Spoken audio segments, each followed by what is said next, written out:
And with that, I'll ask Mike Toney to please start his lecture. Thank you, Mike. Great. So thanks, Jerry. I greatly appreciate this opportunity to tell you all a little bit about some of the work we're doing in sustainable energy materials with along the themes of this kind of series of focus on X-ray absorption spectroscopy. So here's kind of a short introduction. Here's a short outline. I'll give a rather brief introduction and overview, mostly focused on batteries. And then I'll get to give hopefully three vignettes. The first having to do with self-discharge in lithium-ion batteries. The second is not really battery related, well, not battery related at all, but having to do with the super popular metal halide perovskite solar absorbers. And then if there's time, I'll talk about some of the work that we're doing in sodium-ion batteries and then finish with a summary. So I thought I'd start with something, at least for me, a little bit of fun. So the subtitle for this is basically, why would someone, namely me, who has spent 40 plus years doing X-ray scattering, possibly want to do X-ray absorption kind of spectroscopy? And you can go back here if you're really interested. This was the first paper that I published or was part of, which is now a little bit more than 40 years ago exactly, having to do with kind of X-ray scattering. So to answer this question, I will give you again my kind of biased opinion in this. So one, it is a great disappointment to me, but not everything is crystalline. So, diffraction doesn't work on everything. I'll briefly talk a little bit about that kind of in the last vignette if there's time. X-rays diffraction and scattering doesn't directly give you chemical insight, so of course spectroscopy does this. I'm been largely trained as an interface or surface scientist, so having interface specificity and sensitivity is very important. I will give examples kind of this in the first vignette. So this is another advantage. And then, of course, X-ray absorption spectroscopy is element specific. In principle, resonant scattering is, but it is considerably harder. And last, there's some really cool stuff that I didn't realize you can do. And I'll give an example of this kind of in the second vignette. So with that is hopefully a little amusing introduction. Let me just briefly talk about electrochemical energy storage, because most of the vignettes will have to do with this. So this shows battery, cathode, anode in the charge state. So the lithium ions or whatever that working ion are in the anode. When we discharge it, the ions move from the anode into the cathode and the cell potential drops. That, of course, powers, for example, the car that's shown here. You then can kind of plug this into some power outlet or recharge it in some other fashion. And then the working ions move from the cathode into the anode. The perhaps most relevant kind of a plot here is basically a plot of the potential difference between the cathode and the anode as a function of basically number of electrons that would be stored or number of electrons that have passed through the circuit. So on charge, we have a high potential. While we discharge, it drops down to some low value. And then when we recharge it, on discharge, it drops down. And then when we recharge it, it follows kind of a potential plot like this. So what are the challenges here in making batteries in some sense better? We really want, at least from the EV perspective, driving range. You want to be able to drive far. You want to get cheap. It needs to approach kind of a gas-powered vehicle. And then, of course, charging time, you want to be able to charge in basically the amount of time it would take you to refuel a gas-powered vehicle. And then these have to be safe. These break down technically to at least two areas. One is interfaces. So that's kind of illustrated here. And I'll talk briefly about this. The interfaces have to be selective, so they only let the ions go back and forth. And they have to be stable. They can't change or degrade over time. And then, although I won't really talk about this, particle degradation. So basically, I'm drawing these as monolithic kinds of anodes and cathodes, basically made out of particles, typically micron-ish in size. And these expand and contract, and that gives rise to basically particle degradation. So those are two of the primary challenges. And then along the same lines, and certainly more recently, is things like supply chain, earth abundance, and local manufacturing. So we want to be able to do these with materials that are easy to get and not reliant on only one country. And although, at least right now, these are considered kind of, if you will, naughty terms, recycling, sustainability, and energy justice are all important considerations kind of going into how we think about deploying and using these. So this is a laundry list. I apologize for this, but there are a couple of important points here. So as I said, I love interfaces, have done this for my entire career. So this is a big focus of what we're working on. I'll give you one example of that. Solid-state batteries are also considerable interest now. I won't really talk about this. And then partly motivated by kind of this local manufacturing and supply chain issues is kind of alternative chemistries, and I'll give you one example of that. I think there are two important points here that are general.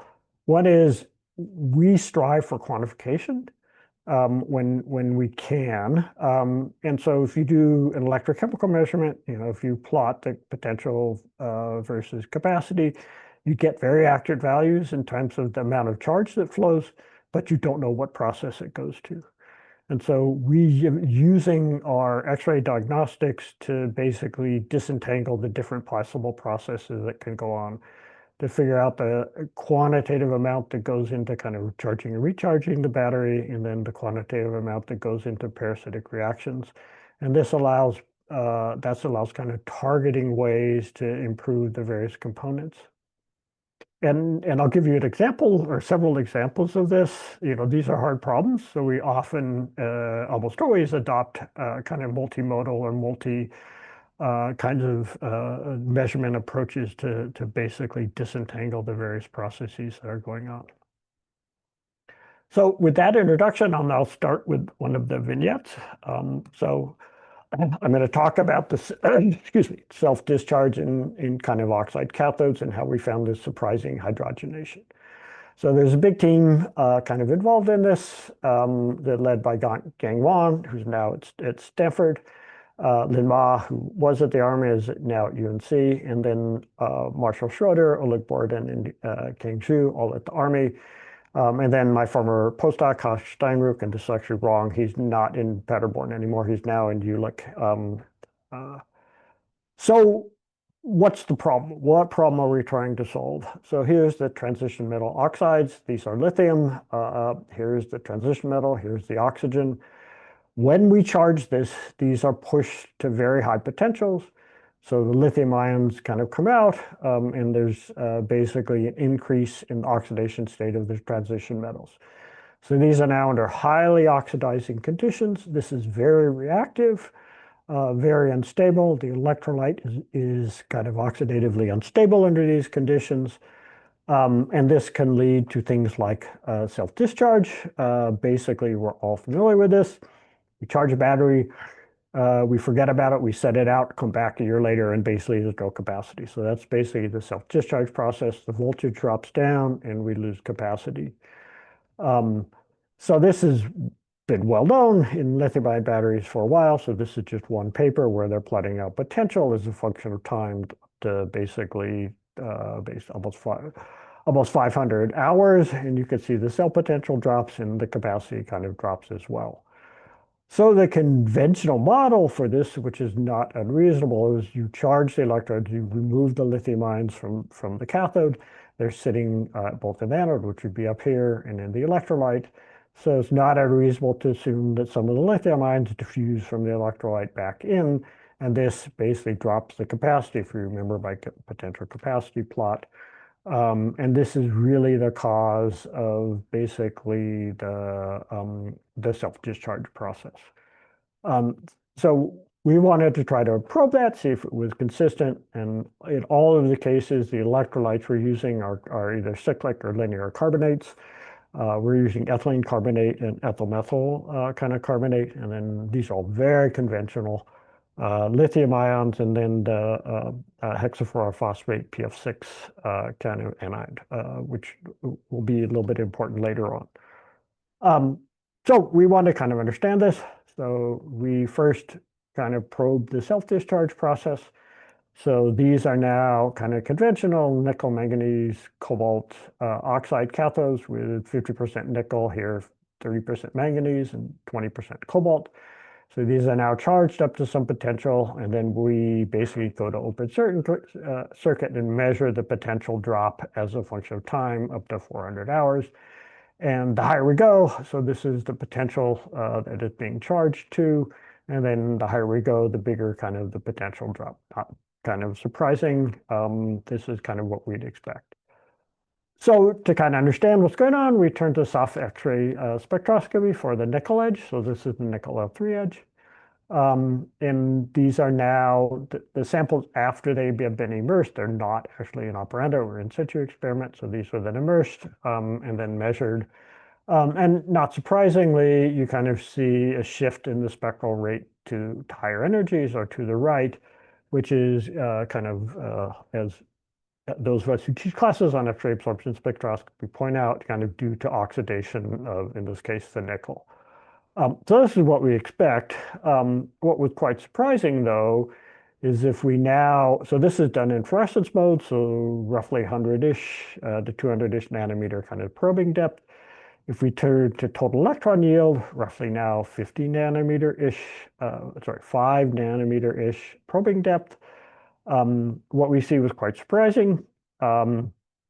We see kind of a little bit of oxidation charging to the lower potentials, but then as we charge the higher potentials, we actually see that the surface is reduced. So despite the fact the bulk is being oxidized, the surface has been kind of reduced. So this is not what we expect and kind of quite surprising. So we wanted to try to understand this process a little bit more. So we turn now to kind of thin films. So these are pulse laser deposition, not really epitaxial, but kind of almost single crystalline-like thin films. This one is about 10 nanometers thick, deposited on a conductor, and then on some substrate. So this is partly lithiated, so it's a mimic of a charged state, roughly a halfway charged state. And so this is a thin film, so the surface and the bulk are kind of synonymous, at least in this case. So we wanted to try to test this hypothesis that we had kind of seen before. So the black is basically kind of the initial thin film, and then it was exposed, basically immersed in the electrolyte, and then immersed in just the solvent. So the red is the electrolyte, and the green is just the solvent. And we see a shift of kind of the spectral weight to the left, indicating a reduction. So that is similar to kind of what we saw before, both for the nickel edge and the cobalt edge. So this is again consistent with what we had seen in kind of the previous measurement, in that the near surface or surface region is basically reduced. But now we're not doing any electrochemistry, we're just exposing the film to the electrolyte and indeed to the solvent. And there's really not much difference between the electrolyte and the solvent. So this suggests to us that the major contributor to the reduction, the unexpected reduction, is actually the electrolyte and not necessarily, is the solvent and not necessarily the electrolyte. So salt presumably does not participate particularly strongly. So as I will show you, the initial hypothesis to this reduction is that we're hydrogenating the surface, and this leads to charge compensation, which basically reduces the oxidation state of the transition metals. So again, this was very surprising. We didn't really expect this, so we wanted to test this more. So, excuse me, we turn to another thin film. This is somewhat thicker, and this is, at least as grown, kind of fully lithiated, so in a discharge state. So this we were able to charge up to different potentials, and then watch the self-discharge process, and then use surface-sensitive stains, basically to map the oxidation state, basically in the near surface region, roughly, this says 2.5, but 2.5 to 5 nanometers. And then in fluorescence shield, kind of the total bulk, we see, as expected, the increase in oxidation state in the nickel in the bulk, but the surface remains reduced. So this was kind of the nickel, again, completely consistent with what we saw, is that the nickel reduction now in a somewhat thicker kind of film that's similar to the particles is kind of reduced right near the surface. So we wanted to understand this a little bit better, so we turned to something I know and love, which is diffraction. So this is an epitaxial film. We're looking at one of the reflection peaks, the 0.18 kind of diffraction peak in this kind of nearly epitaxial film. This is the substrate. Here's kind of the thin conducting layer. And then as we basically charge the same film up as what I showed you in the previous example, we see what is kind of this is now intensity on the log scale. We see kind of what is a nice resolved peak basically break into two. So we see something delithiating, again, exactly what we'd expect to see on kind of charging the film. But we also see the presence now of this other peak to lower kind of Q values, consistent with kind of a reduced. So what this is suggestive then, or consistent with, based on the previous results as well, is that we see this near surface reduced component, presumably due to lithiation or protonation near the surface. And this just plots out the D-spacing. So the hypothesis that we have then is that we're delithiating and protonating the near surface region. So that's kind of illustrated here. The green is the bulk of the film, and then the kind of orangish is the what we think is hydrogenation, kind of in self-discharge. So how do we test for this? Well, we look for hydrogen. And so to do that, we turn to time of flight secondary ion mass kind of spectrometry. And so the initial way we did this was to deuterate the ethylene carbonate, with the idea that the ethylene carbonate was actually the primary contributor to basically the hydrogenation, and so we detect deuterium in the film. That's not exactly what we saw, and that's kind of illustrated here. So this is now the pristine film. So this is now time of flight sims, so intensity of the various ions is a function of depth. Roughly 16 nanometers into the film. So here's nickel species, here's the lithium species. Remember, this is now fully lithiated. And here's hydrogen, of course, hydrogen everywhere. So this is on log scale, and SIMS is kind of very sensitive to hydrogen. So not surprisingly, we see a fair amount of hydrogen kind of in the film. If we now go ahead and charge the film up and let it self-discharge from a high potential, we see the lithium signal drops, which not surprising, we're delithiating the film, but we see this kind of interesting gradient, right, where there's now a lower amount of lithium right near the surface. And in contrast, we see an increase, roughly a factor of 2 in terms of the hydrogen, and then kind of the reverse gradient. So this is then consistent with the picture that we're losing lithium near the surface, and some amount of hydrogen, presumably from degradation of the electrolyte, basically is reacting, and the hydrogen ions are diffusing into the surface. So this would suggest that the primary component comes from the EMC. So we also looked at deuterium, kind of from the cyclic carbonate, the ethylene carbonate. And so here's the deuterium signal that we saw on hard charging to higher potential. So it's definitely more than you would expect to kind of see over background, but it's a little bit less than kind of what we expected to see. So the conclusion then is that the reduced phase that we see in the surface that is basically results in the self-discharge is basically due to dehydrogenation, and I'll explain that just a little bit more in a bit, of both components in the electrolyte.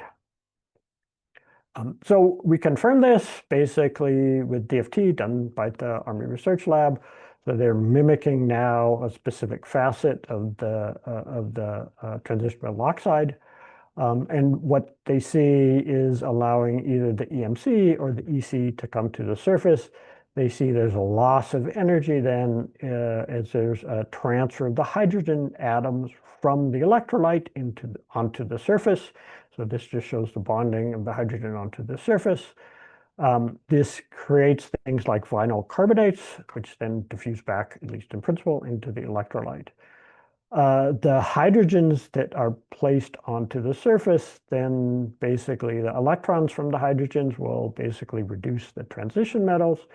And then the hydrogen ions, being small, are reasonably mobile and can diffuse into the surface, kind of consistent with the time-of-flight sims that I showed you before. This just plots the kind of reaction energy. So lower is the more favorable reaction energy for a number of different reactions. The important point is, as we delithiate the film, the reaction energy goes down, indicating a stronger driving force kind of for the reaction. So this then is kind of consistent with this picture that we have and is illustrated here. So what gives rise to the interactions between the catholyte and the electrolyte that lead to self-discharge, you charge this, so you extract lithium, the transition metal components become oxidized. On the delithiation, the ethylene carbonate and ethyl methyl carbonate are reactive under these conditions, and they will donate the hydrogen kind of atoms to the surface. These then will, electrons will reduce the transition metals, and the H plus or protons will diffuse into the surface to some amount, creating kind of a layer that looks something at the surface, a little something like this. And this then leads both to the potential drop that we observe and some amount of kind of capacity loss in the surface. And so we see this as manifest both as the reduced nickel that I showed you about, the presence of hydrogen in the film, and then on the surface, kind of this contracted lattice, whereas we would expect an expanded lattice based on oxidized nickel. So just to kind of summarize this, what we've done then is use this series of multimodal approaches to interrogate the self-discharge process in kind of conventional lithium-ion kind of cathode materials. What we see is basically dehydrogenation leads to the voltage drop in the self-discharge process. So, what's the generality of this? We only looked at one specific composition. But there's no reason to expect that this is particularly composition dependent, so self-discharge is frequently observed. So we expect this to be quite general to many lithium-ion chemistries. No reason it's just specific to lithium-ion chemistries. If we get time, I'll talk about this on sodium-ion cathodes. We expect is sodium-ion cathodes. So what this would drive then is kind of electrolytes that are more stable, or the use of kind of protective layers. Atomic layer deposition is typically used, basically to prevent the solvent molecules from interacting directly with the surface. Okay, so I'm happy to take some questions now. We've got one question, two. Start with Yulia. Just very quick question. So can you change electrolyte to something which does not have CH bonds, like something perfluorinated, or just completely avoid hydrogen in the system?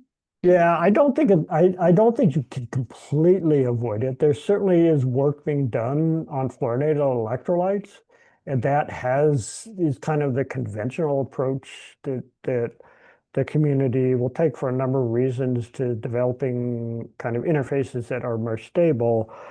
But given PFAS, and there's a strong desire to move away from fluorine chemistries.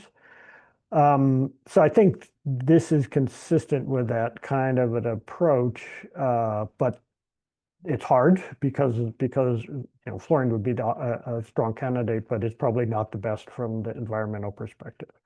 But it would kind of proof of principle of your explanation, yeah? So if you redo this experiment in fluorinated solvent, you should not observe this reduction.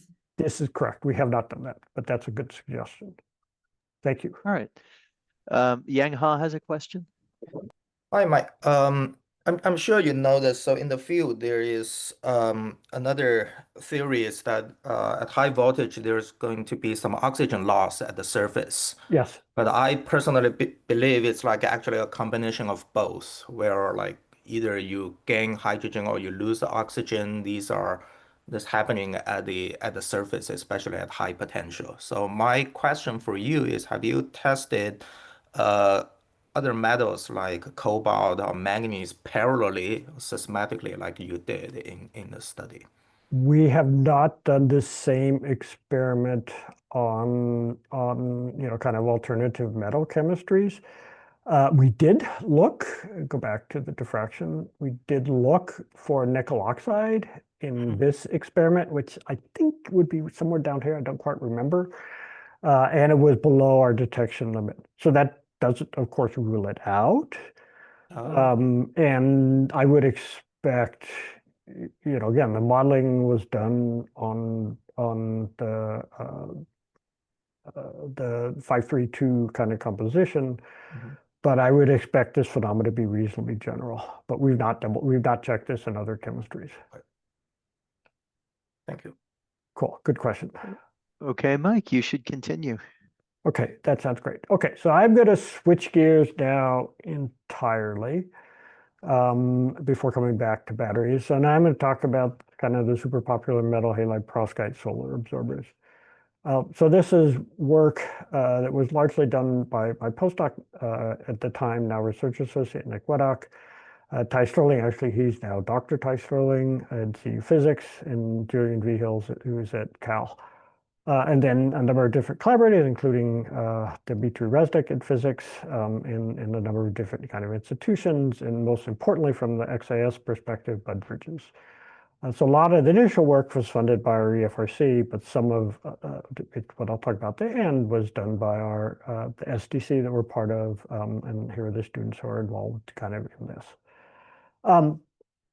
So the perovskite structure has been well known for roughly 200 years, almost 200 years, named after this Russian count.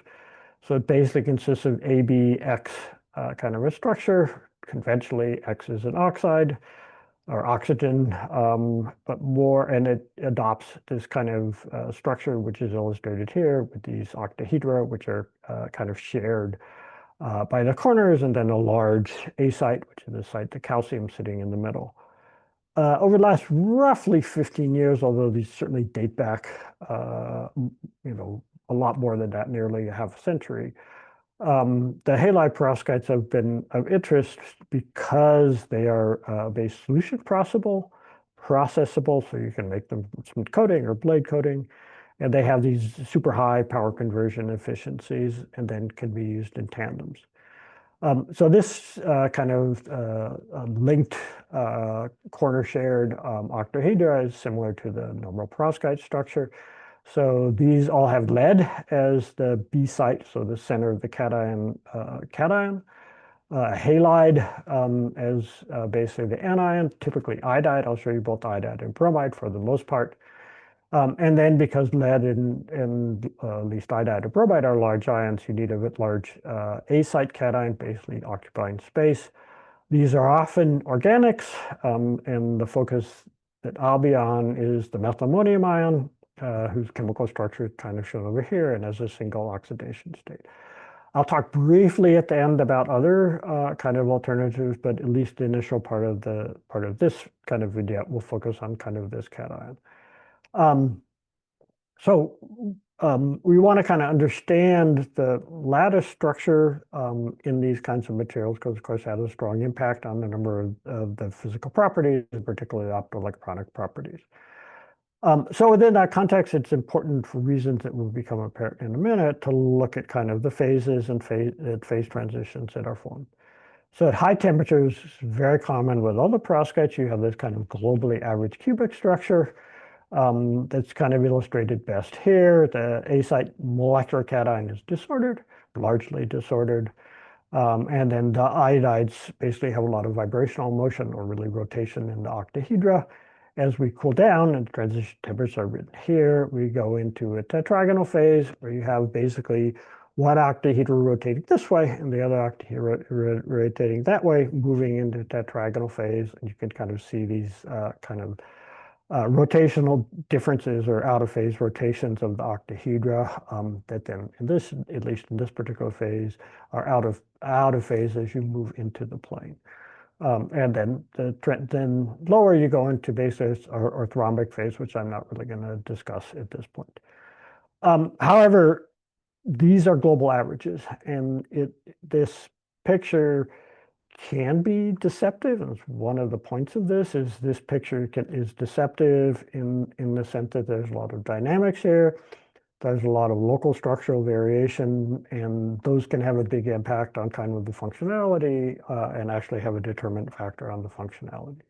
So we want to understand this, and we want to kind of understand this in different length scales. So if we start at the smallest length scale, basically this is bond kind of length scales. This angstrom level or kind of sub-nanometer level has impacts on things like band gap, defects, obviously. I'll talk about that in a couple of minutes. But the other part of this is kind of the nanometer scale. So as I'll show you in a minute, they're kind of collective local symmetry lowering regions that form. And that has an impact on a number of the kind of important properties that are kind of written down here. And then there's, of course, a longer length scale, which I won't really talk about, having to do with kind of other important properties. So it's important to understand and be able to interrogate these at different scales. So I'm going to start here with this, and to do that, we made use of diffuse scattering, actually diffuse scattering. So for those of you who are familiar with PDF, this is the 3D version of PDF. And those data are shown here. I'm going to go over this very briefly and not really explain it, just state the results. But these are now the diffuse scattering patterns at half integer position. So there should be none if you have kind of a perfectly periodic crystal. You have this kind of rich structural information. What we've done is use MD as well as kind of diffraction physics to understand what gives rise to this rich structure, both in the X-ray sense and the neutron sense. And so I will just illustrate what that is here. So these are all now in a high temperature phase. So in principle, this is cubic or globally average cubic. So here's kind of this globally average cubic structure. So what we deduce from the data I showed you, as well as a number of other kind of data sets, is that you have these kind of dynamic lower symmetry phases embedded in the higher symmetry cubic phase. So the red and the blue here are basically octahedral rotated kind of in different kind of orientations. And so where you see a checkerboard pattern, like right here and right here, it's now a small region of a tetragonal phase that is embedded in this kind of globally average cubic structure. So this is now a manifestation of the disorder, and both from MD, which is shown in this movie here, as well as the neutron scattering, we find that these kind of domains are roughly 3 nanometers across and live for roughly 4 picoseconds. So they have kind of a dynamic aspect. So this is all done with diffuse scattering. So it's really good at, or is good at looking kind of more extended kind of disordered regions, if you want to call it that.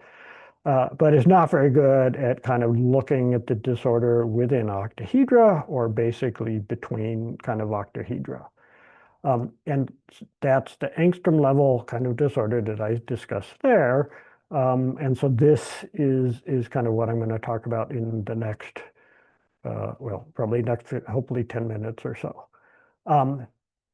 So just as a background, if we now think about this locally, so here's the lead atom, here's the halide. We're going to look at kind of the distribution of bond lengths using XAS, basically of the lead iodide bond length to give some insight into what the more local dynamics are as opposed to what I talked about earlier. So just conceptually, this is now a bond distance and the probability for having a specific bond distance drawn for something that's that is ion harmonic. At some level, this actually has a fair amount of antiharmonicity. So typically see a distribution like this because bonds tend to be softer or not as stiff at longer distances. This is skewed to the right or higher distances. So from this, we can easily extract, well, we extract a number of things, but 3 things we can extract, basically cumulants.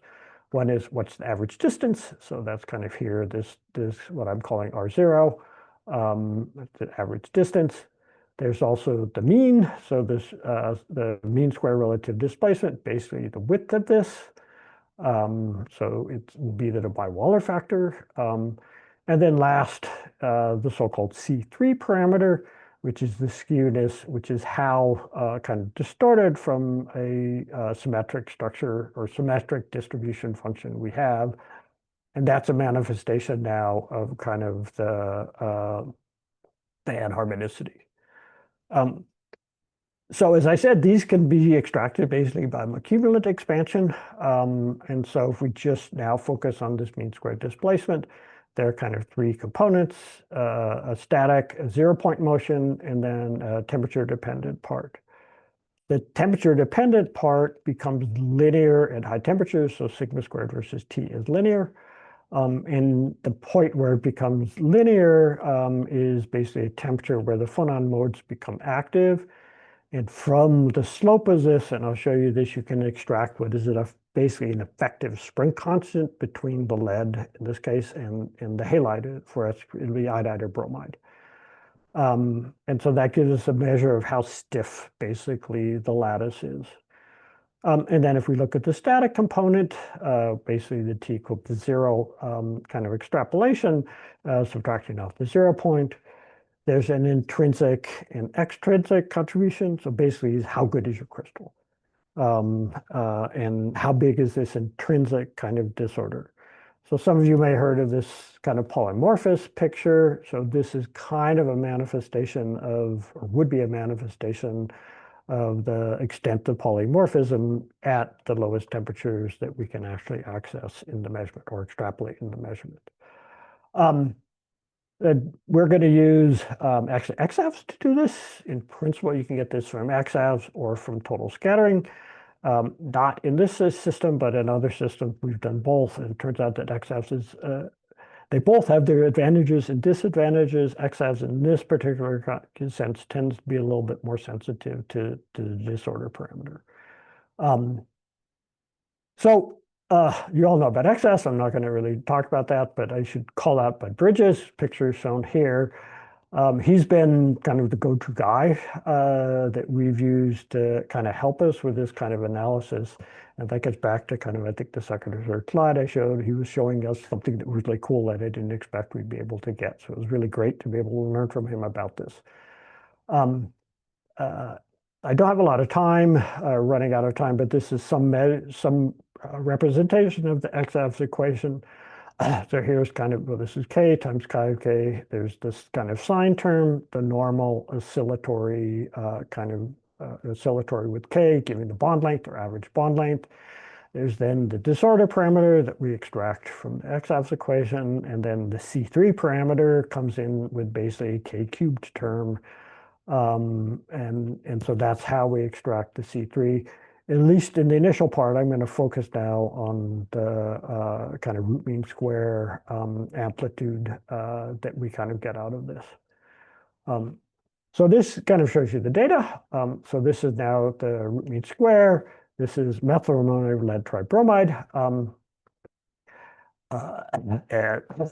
Two different samples are in the different kinds of colors, or actually, no, sorry. One is lead, the lead edge, and the other one is the bromine edge. They agree quite well. And then the 2 lines, the green line and the red lines, are fit basically to this parameter. So the higher temperature behavior, so this part out here and this part here, basically are a manifestation of the stiffness of the lattice. And there's a clear break in slope, which in this case turns out to be right at about the kind of transition from orthorhombic here to kind of tetragonal, a point that I'll refer to later. We see kind of the stiffening, the lattice becoming more stiff in kind of the higher temperature phase.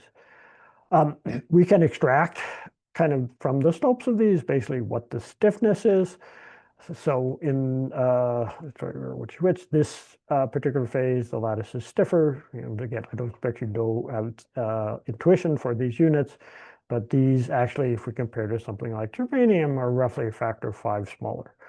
So the lattice, this actually allows us quantification now of the stiffness of the lattice. There's not a particularly strong, lattices are very soft. Again, nothing new, but we can actually quantify this. And then MD are shown, kind of AIMD are kind of shown in here. And considering this is a very subtle effect in the MD, this actually is pretty good agreement. The other important point of this is if we look at the extrapolation of this, and then we subtract out the 0-point motion, which you kind of get from this expression, the thermal disorder turns out to be very small, comparable to what you'd see kind of for germanium. And so this, I'll talk about this in a minute, but this would suggest that at least low temperatures, any kind of inherent disorder in the material is quite small. So it's interesting, we also did the Zanes for this. And so this is the lead, kind of L3 Zanes region. We don't really see a shift, but there are some rather subtle changes in the shape of the Zanes. So again, this is normalized to 1, kind of near the peak here. And so this is 1%, but we see some very subtle kind of temperature dependent changes. So at the low temperature phases, so back down in this region, we kind of see a basically decrease in this particular peak as a function of energy, and then a change in some of the other peak, both peak positions and peak, peak kind of shapes. So we just look at the peak amplitude, this kind of shows this decrease, and then it plateaus out right at about the same place that we see this break and slope.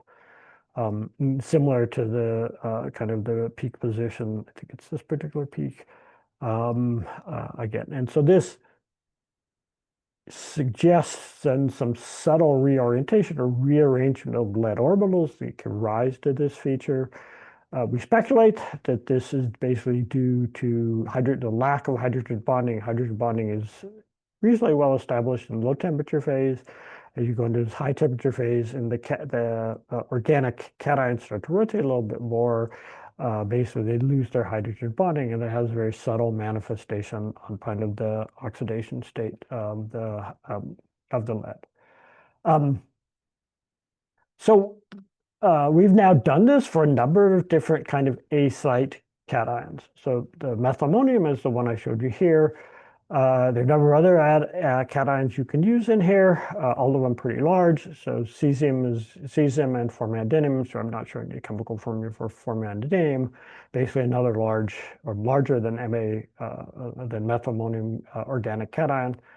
And so this shows you now the same data. So now I'm plotting sigma squared as a function of temperature for these different data sets.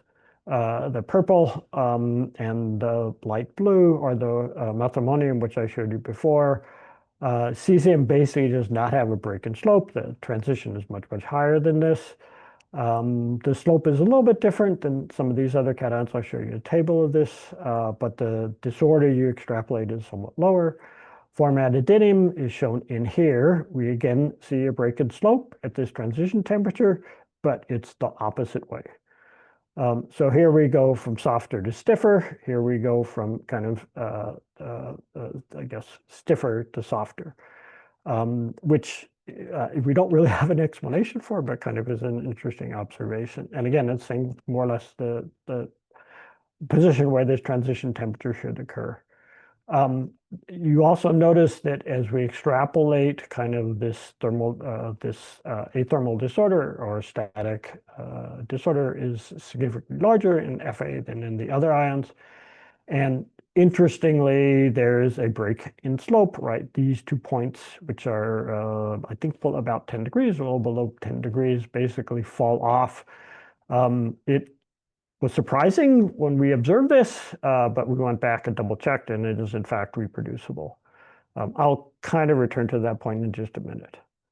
But we can tabulate these, and I think one of the most interesting things is to look at is here. So this is now the static component of the disorder. And it goes up basically as ion size increases. So these are now sigma squared static, the square root of this to be in angstroms. And we see a systematic, although reasonably subtle change in kind of the transitions. So as I mentioned, as we go into the tetragonal phase, the methylammonium ion gets weaker in some sense, where the Fa tends to get a little bit stronger. And as I mentioned, there's changes in the static disorder kind of as well. So it's interesting if we compare this to kind of other results. So this is now basically, this is optoelectronic properties, so-called Urbach energy, which is a manifestation of the steepness of the band gap. But they see very similar kinds of behavior to what we do. They see this kind of linear dependence at high temperatures. There's similar kind of an expression, and then they see kind of this different kind of expansion, which is due to what we would call kind of disorder. They find that it's primarily 0-point motion just by analyzing this, which is roughly consistent with that, with what we kind of see as well. And then interestingly, there's been a Raman study, basically for memadinium, where they kind of see that it is highly disordered. So this is just at 10 Kelvin. So this is methylammonium ions, where you see pretty sharp Raman peaks. As you get higher, they go away, broaden out significantly. But for the memadinium ion, these are actually quite broad. Again, somewhat consistent with this higher amount of static disorder at 10 Kelvin. Interestingly, they did not go below 10 Kelvin, where we would see this kind of pronounced drop that I kind of mentioned, unexpected drop that I saw here, that we saw there. Okay, so I'm kind of running out of time, which is what I expected. So this shows now the C3 parameter, which is now a manifestation of the anharmonicity. For the methylammonium lead bromide, it compares it to what you see for germanium. Again, making the point that these are strongly anharmonic. And then we've done this basically for this systematic series of cations. So as we go from cesium to methylammonium to formandinium, the extent of C3 or the extent of anharmonicity goes up kind of significantly. You just see this in kind of the curvature here, suggesting not inconsistent with what we talked about from the static case, that there's more disorder, thermal anharmonicity in the larger cations. And then we compared our work, which is bromine here, to other work, which I forgot. Here's a reference. And this now, so 3 systematic variations with the halide. Basically, they look the same. So what we conclude is there's strong harmonicity as we increase and as we go from smaller to larger cations. This extent of harmonicity increases, whereas the halide itself has no impact. So why does this matter? If we think about ion conductivity, the dynamics are really important, in particular these kind of diffuse, what we saw in the diffuse scattering. Suggests that you have kind of correlated motion that is often ignored. This has impact on things like charge carrier dynamics kind of as well. And at least for the doing MD in the first part of the talk, this vignette, you need big boxes to do this. Okay, so just to summarize this part, I talked about the importance of local order versus global order very briefly. In the first part of the talk, I showed you how we use simulations and diffuse scattering to get kind of these pictures. And then in the XAS part of this, I talked about the local order, I talked about the static disorder and how we see basically systematic changes. I think as a community, it's important to keep in mind that these aspects of local order and these aspects of dynamic order are actually really important. And we're now developing collectively the tool set to be able to kind of probe these and quantify these in ways that we couldn't do kind of even 10 years ago. This particular approach that we've used, I've illustrated here, we're now extending to other classes of material where dynamics matters, particularly quantum dots is one. Okay, now I'm going to pause and take any questions. You know, Mike, there's about 10 minutes left. I have Right. a suggestion, which is Sure. in 10 minutes, could you do your last piece? And I then we can go ahead, Sure. sorry. Okay, I prefer to leave a little more than that for questions. It will take me 10 minutes to go through the whole thing, so I'm just going to skip to the highlights. Okay, so my Yeah. suggestion is you do that. Give us Okay. what you can about the hard carbons, Okay. and then we'll come back to a variety of questions that have been going on in the chat. Okay, sounds good. All right, thank you. Okay, I'm going to do this very, very, very briefly. So as I said, alternative kind of sodium-ion chemistries are very important. Sodium-ion batteries are one aspect of this. So this is work that was done by a former postdoc who's now at Imperial, former grad student who's now at ETH Zurich, and now a first-year student who is kind of taking over the projects, and we've collaborated with a number of different kind of people here. I'm going to skip this. I'm going to skip this and maybe go right here. So hard carbon is an alternative way, or the only way, best way of basically making an anode for sodium-ion batteries. And kind of the storage mechanisms are not that well quantitatively known. So this, again, the potential capacity plot. So if we just look here, there's this plateau region, which is due to filling of the pores inside these hard carbons that are porous. There's intercalation between the layers in the hard carbon. So here's an example of these hard carbon graphene-like layers. So this would be intercalation. And then there's speculated kind of adsorption onto defects kind of in this region, shown here as being associated with carbon. So we've taken a systematic approach to going after kind of understanding this. And I'm, in this short time, not going to kind of go through this. We've looked at this mechanism, we've looked at this mechanism, and we're looking at this mechanism.